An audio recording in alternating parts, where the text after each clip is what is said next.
Fingers crossed. We're going to sing some songs before Cameron presents a message to us. Although he called it a sermon, so I don't know what to expect. First song we're going to sing is Build Your Kingdom Here. Stand and lift your voices.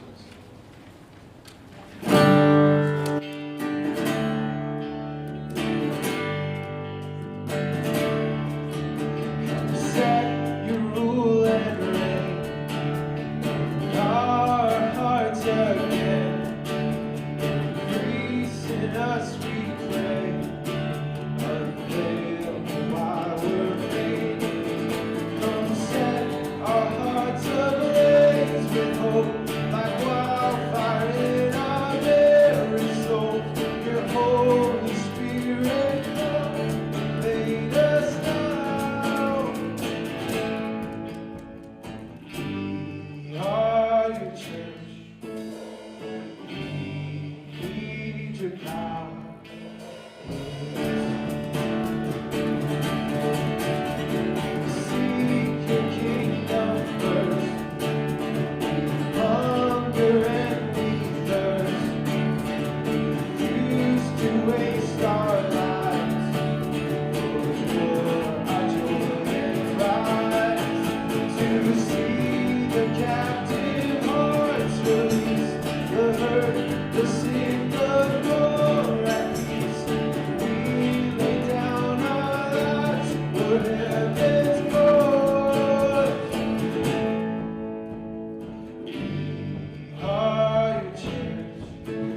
Dear God, we are so glad that we can be a part of your kingdom now as we are the ambassadors of it here in a broken world, and even more so when your Son returns to establish it in its fullness.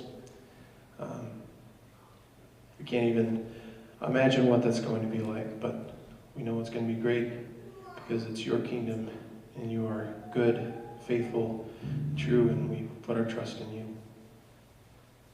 Help us to seek after you and your kingdom each and every day. Help us to look to the cross this week and the example of your Son as one who followed your will above all else. It's in his name we pray. Amen. Lord, I need you.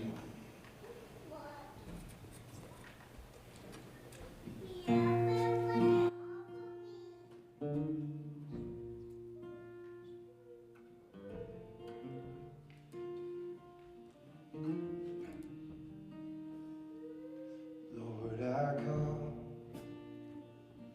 I confess, bowing here, I find my rest. Without you, I fall apart. You're the one that guides my heart.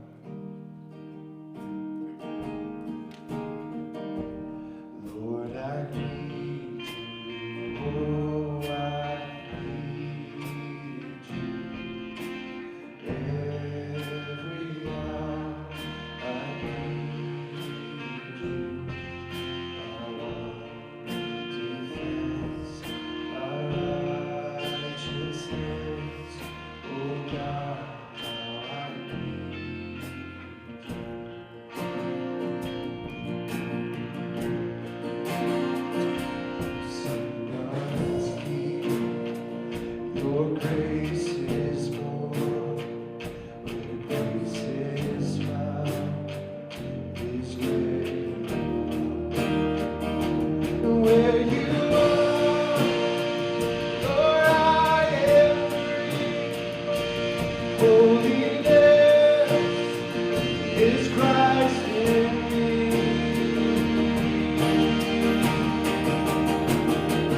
Lord, I need you. Oh, I need you. Every hour I need you. My one defense, my righteousness. Oh God, how I need you.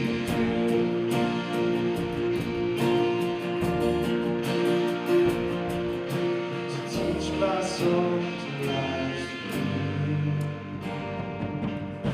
when temptation comes my way. When I cannot stand up for God, you are my hope and stay.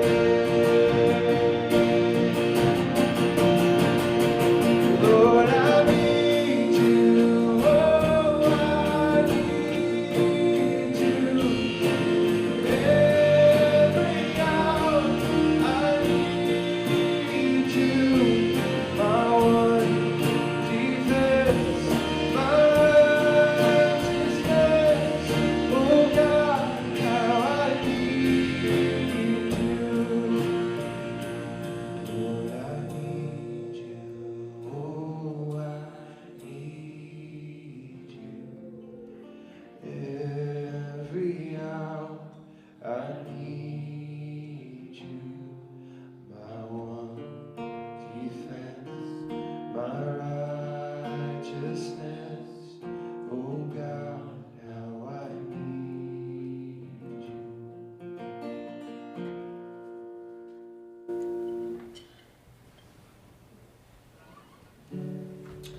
If we need him, we should seek him. Just like a deer needs water and seeks after water.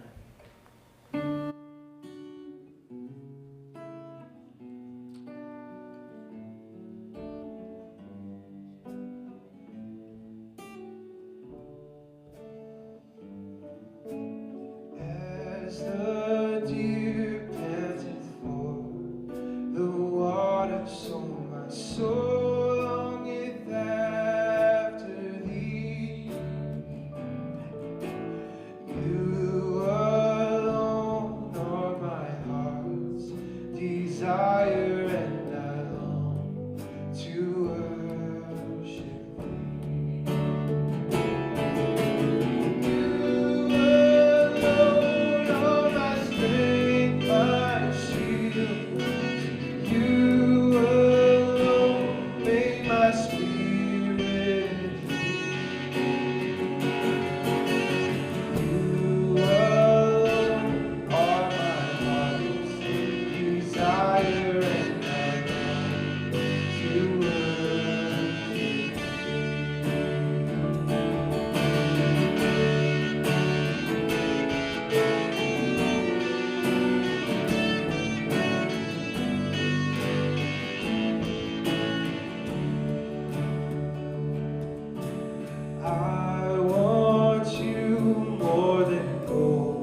be seated. This time, we have a message presented to you by Cameron Landry.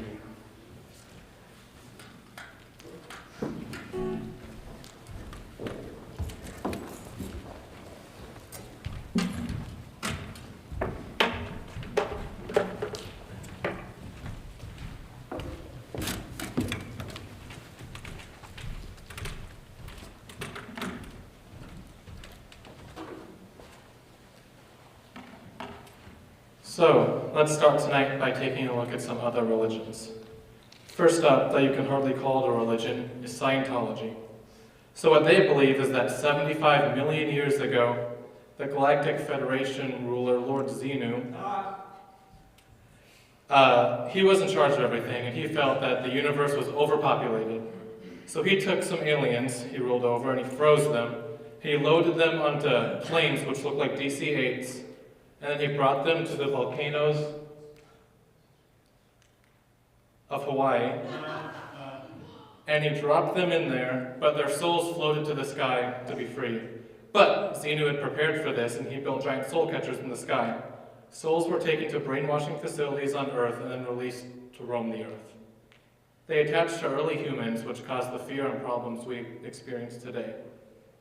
If that sounds like science fiction more than religion, it's probably because its founder was a sci-fi author, L. Ron Hubbard. The second religion we'll be taking a brief look at deserves to be taken a little more seriously because really nothing's as bad as Scientology. It's the Church of Jesus Christ of Latter-day Saints, also known as the Mormons.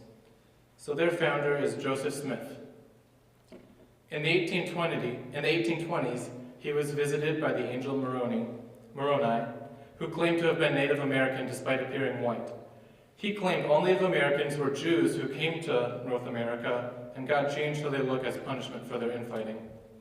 He said Jesus visited them, and he wrote the accounts on gold plates, and there were seer stones with them called the Urim and Thummim, which could help translate them. They were buried nearby, and Joseph was instructed to find them. He went back to town to tell everyone he had found them, but told everyone the angel said he wasn't allowed to tell anyone, but he had to translate them. He got a rich guy in town named Martin Harris to help him distribute this and do the translation. The process consisted of him putting the gold plates in a hat, and then he'd poke his head in, and he would read the English letters which would appear to him when looking through the stones as like holograms. Martin Harris took some translated pages home to show his wife this great new message of Christ. She was skeptical of Joseph and suggested that Martin have him retranslate the same pages, because if he's not just making it up, it'd be the same. When Martin asked Joseph for this, he said that God was angry at him for getting Martin involved in such a way, and that he was told to retranslate from different plates from now on, so it'd be the same basic story, but just slightly different. That sounds a little convenient to me. He also wrote himself into a later translation of the Old Testament he did as proof that he was a messenger of God. When you grow up in or become deeply involved in religion, it's easy to accept it as true without digging deeper. How should we as Christians approach our faith? My dad talked last week about how it's faith-based evidence, and he briefly mentioned the account of Peter walking on the water. So that's found in Matthew 14, and it says, "When the disciples saw him walking on the sea, they were terrified and said, 'It's a ghost,' and they cried out in fear. But immediately Jesus spoke to them, saying, 'Take courage, it is I, do not be afraid.' Peter responded and said to him, 'Lord, if it is you, command me to come onto the water.' And he said, 'Come.' And Peter got out of the boat and walked on the water and came towards Jesus. Seeing the wind, he became frightened, and when he began to sink, he cried out, saying, 'Lord, save me.' Immediately Jesus reached out his hand and took hold of him and said, 'You have little faith, why did you doubt?'" So Peter asked Jesus for proof he's really who he says he is. But that's not the part where Jesus responds, "You have little faith." It's only after he doubts, after being shown. Faith is obviously vital to the Christian life, but it doesn't help you if you believe in the wrong God. And then in times of doubt, you can't lean on God if you don't believe he exists either. So I'll be showing a few videos tonight on the topic of apologetics, which is evidence for faith, and having confidence that it's true. I'll be giving a few brief comments from the back in between.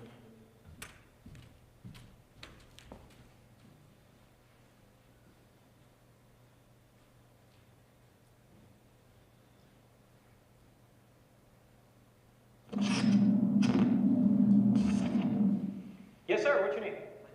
My name is Gideon, and I'm from South Korea. Oh, International. welcome from South Korea.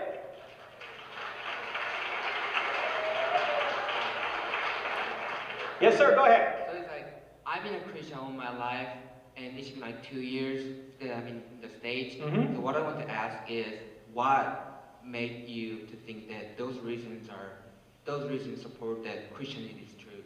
Because no one told me that like you did during the lecture. Because I went to the church every day in Korea, but I was confused. Like everyone said, yeah, that's true. Jesus born and he saved our life. But my faith wasn't that good. Like when I really had a hard time. Like I'm just asking that. Well, what you're expressing is probably the sentiment of a lot of people, because unfortunately this kind of material isn't often spoken of in church. And why isn't it spoken of in church? Because the seminaries are so far behind. The seminaries who teach the pastors are teaching pastors to preach to a generation that existed 50 years ago. When you can open the Bible and people would go, oh, the Bible, I guess I got to agree with the Bible. Today, it's completely against that. So the seminaries are just now catching up to teach pastors that they've got to teach apologetics. That's what this is, evidence that it's true. So people who have questions can get them answered before they're going to believe what the Bible says. So you're not alone. I mean, this is true in America too. Very few people, very few pastors, there are exceptions, but very few pastors actually teach it's true. And look, what I do, I shouldn't even be necessary.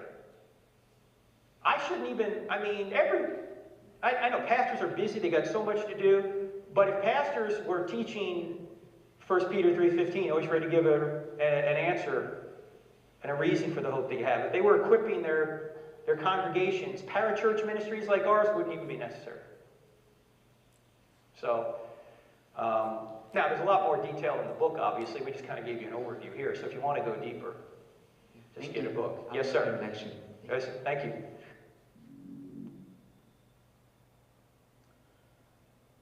My first experience with apologetics was here in youth group, and so I appreciate that we're sure to cover all sorts of topics like that and creation science that, as he mentioned, can often be forgotten.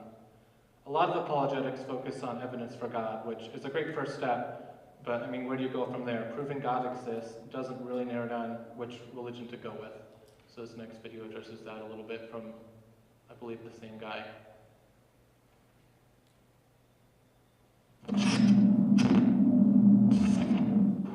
So I got a question. So just as some context, I'm a deist. A deist? Yeah. Like a Thomas Jefferson kind of person?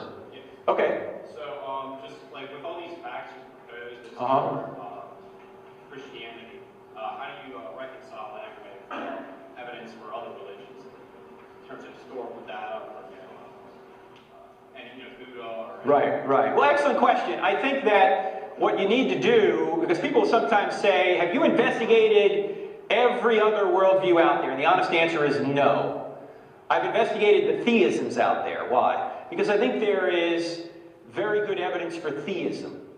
And if there's very good evidence for theism, all non-theisms can't be true. Doesn't mean everything a non-theistic worldview teaches is false, but when it comes to the existence and nature of God, they appear to have it wrong. So if theism's true, that would mean Hinduism isn't true, Buddhism isn't true, New Age isn't true.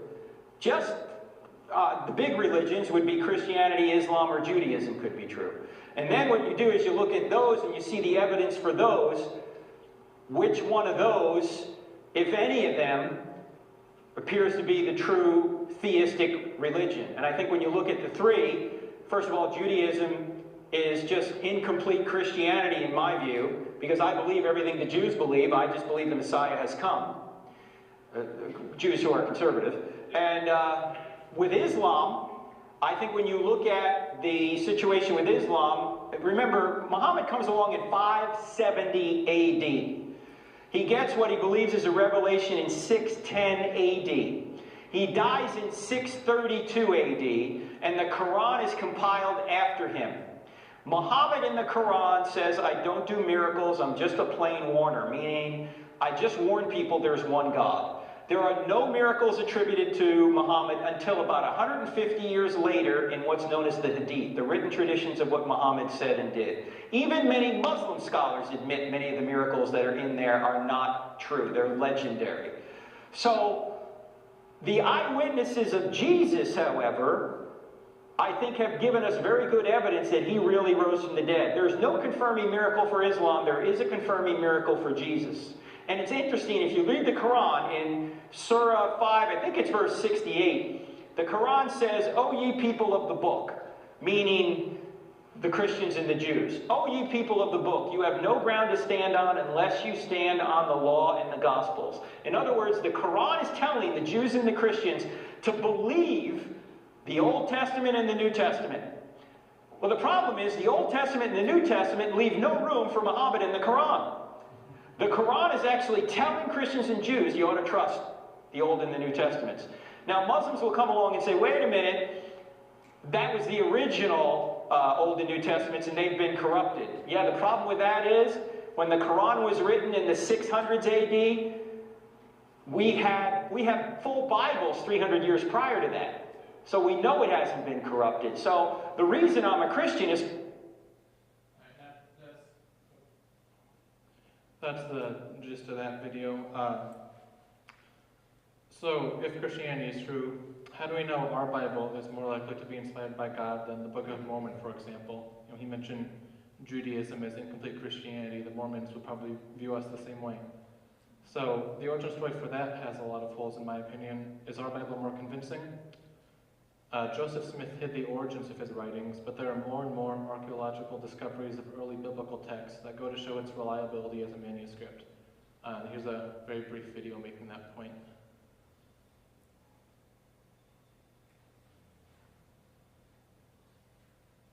One of the top Greek scholars in the world made a comment to me about a year ago. He said, "Josh, we are discovering so many new manuscripts. It's literally like a tsunami." And so what these new discoveries are doing is helping us to understand the text and to eradicate would be the majority of the alleged discrepancies. I've been able to document, and this is in Evidence that Demands a Verdict, over 66,000 manuscripts of the Bible. And a Greek scholar said to me, he said, "Josh, do you realize we have the exact words of Jesus in the New Testament?" I said, "We do?" He said, "Yes. In these 66,000 manuscripts, we have it." And now, because of new software, everything else, and programs, we're going to be able to bridge years of creating the exact words of Jesus. As I said to an atheist fellow who's just one of the nicest guys in the world, just came out with a book on the scriptures, and I said, "You know, it won't be long before all your arguments will be obsolete." He said, "What?" I said, "Yes. All these alleged discrepancies you're dealing with are going to be done away with." I never dreamed in my lifetime would I be able to see that.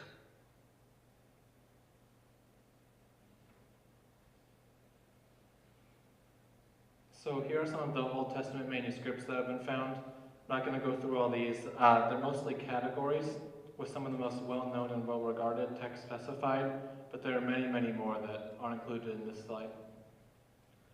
When we come to New Testament manuscripts, it's been preserved in more manuscripts than any other ancient work of literature, with over 5,800 complete or fragmented Greek manuscripts cataloged, 10,000 Latin manuscripts, and 9,300 manuscripts in various other languages, including Syriac, Slavic, Gothic, Ethiopic, Coptic, and Armenian. The dates of these manuscripts range from about 125 to the introduction of printing in Germany in the 15th century. So for the last video this evening, here's an interview with an ex-Muslim on why he came to Christianity via historical evidence.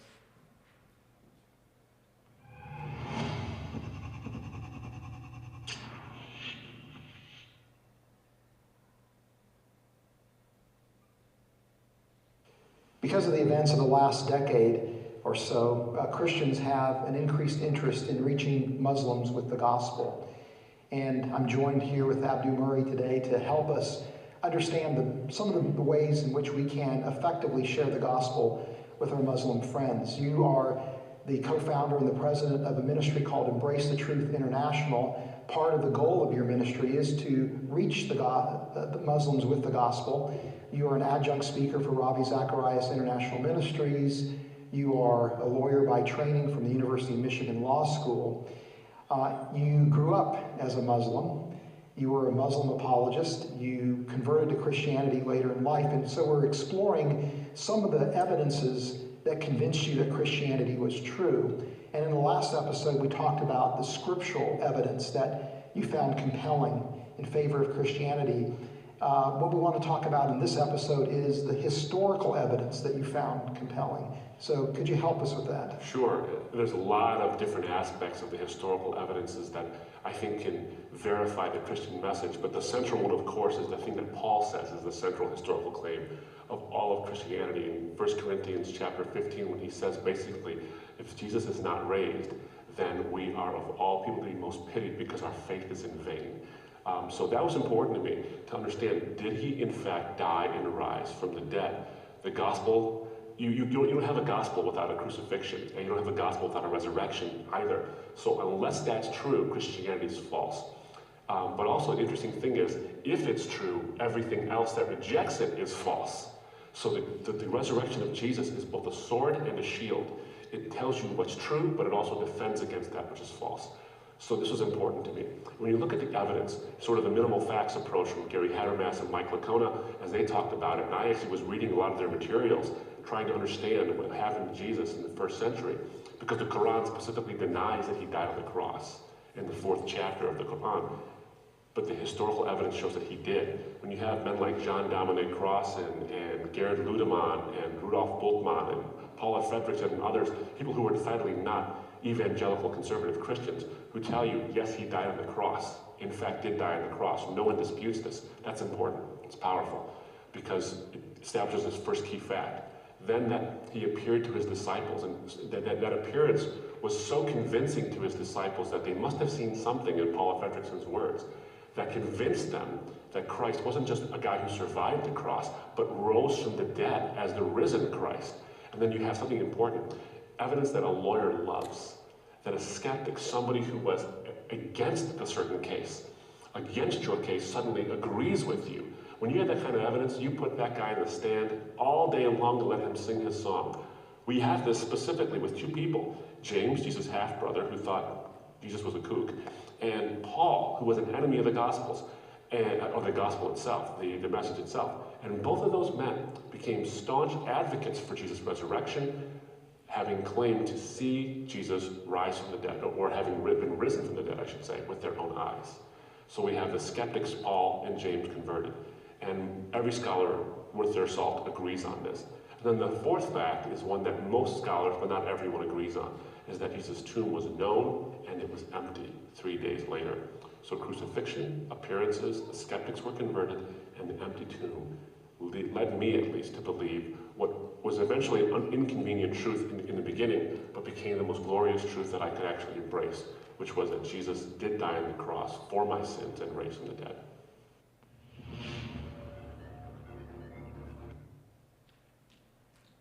Being open to questions and always seeking to find truth is the mindset that we should have. I don't think we should be the type of religion that shuts that down, but rather has answers ready to give. It was mentioned in the first video, but I'll read it again. 1 Peter 3:15 says, "Always be prepared to give an answer to everyone who asks you to give the reason for the hope that you have, but do this with gentleness and respect." That's all I have for this evening. The band